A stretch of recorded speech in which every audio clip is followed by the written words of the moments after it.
Dans le sens des aiguilles d'une montre, si c'est oui, dans le sens inverse, si c'est non. Est-ce qu'il va m'arriver quelque chose de grave? Souviens-toi que tu es poussière et que tu retourneras en poussière. La morsure, ça parle d'une jeune fille qui vit dans un pensionnat catholique dans les années 60, en 67, avec sa meilleure amie Delphine. Elle fait un rêve prémonitoire dans lequel elle est persuadée qu'elle va mourir demain. Et donc c'est sur sa dernière journée de vie et sa dernière nuit de vie et ce qu'elle va choisir de faire, ce qu'elle a envie de découvrir avant de mourir. Ce soir, fête déguisée pour le carnaval dans la maison vide, pour celles qui n'ont pas peur. Viens, faut pas se retourner.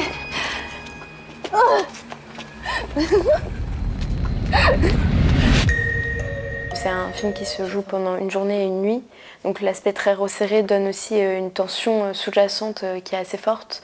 C'est assez rare qu'un réalisateur, un homme, écrive des choses aussi, aussi subtiles et aussi délicates sur des rapports féminins. Donc ça, c'est vrai que c'est tellement rare que déjà ça fait du bien en fait de sortir des stéréotypes, etc.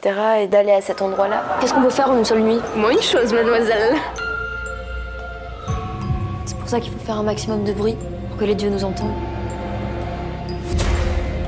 J'ai choisi d'inscrire un peu l'émancipation du personnage dans les années 60 parce que c'est une époque déjà qui me passionne. Et ensuite, ça me permettait aussi d'ancrer la trajectoire du personnage dans une époque et un univers qui les favorise et qui les rend aussi plus intenses.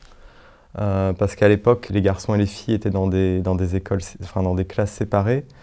On parlait pas du tout de sexe, le poids de la religion et des institutions était très présent.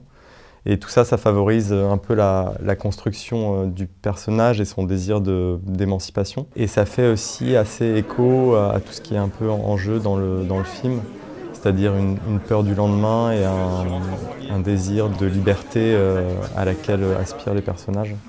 Ça tourne. Action! Je suis là parce que j'ai peur pour toi. On dirait que t'as me faire des problèmes et si t'arrive quelque chose, ce sera de ta faute. C'est pour toi que t'as peur, t'as peur d'être toute seule. Je suis pas comme toi, moi je me moque pas de tout. J'ai pas envie de mourir. Ah oui, pour toi, on est pas pareil. T'as qu'à partir avec Daniel, c'est ce que t'attends. Mais c'est lui qui est venu me voir. Je te demande rien. Mon Dieu l'a dit qu'il se passerait rien entre vous, tu crois seulement quand ça te chante?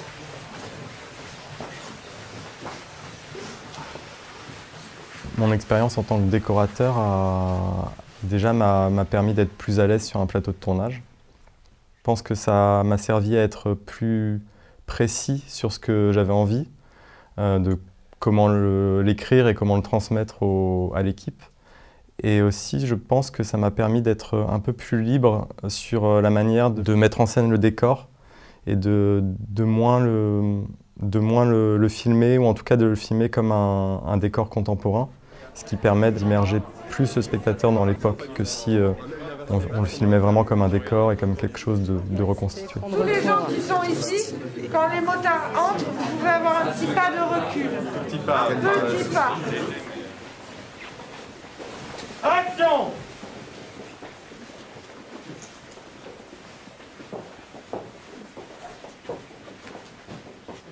Cette proposition qui s'inscrit vraiment dans le premier film d'auteur français, on est sur un récit initiatique finalement somme toute assez classique, mais Romain avait cette envie, cette audace d'aller flirter avec le genre fantastique, et je trouvais l'équilibre était extrêmement heureux, extrêmement sensible.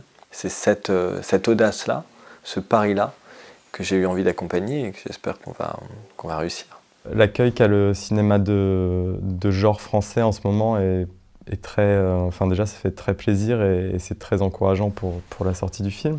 J'ai pas forcément voulu aborder ces codes avec un esprit de respect ou au contraire de subversion, mais plus j'avais envie de me les approprier et de voir un film que j'avais envie de voir en tant que spectateur. Je vous attendais.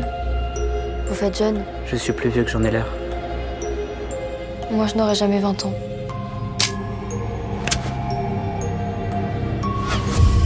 Cette nuit, c'est ma dernière nuit.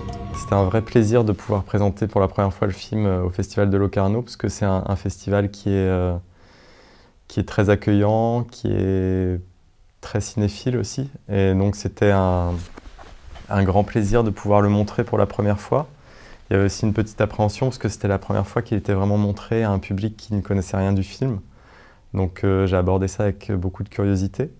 Mais ça s'est très bien passé, le film a été très bien accueilli et ça nous a permis aussi ensuite de pouvoir présenter le film dans d'autres festivals. Donc c'était vraiment une bonne expérience. Françoise! Dans le sens des aiguilles d'une montre si je vis, dans le sens inverse si je meurs.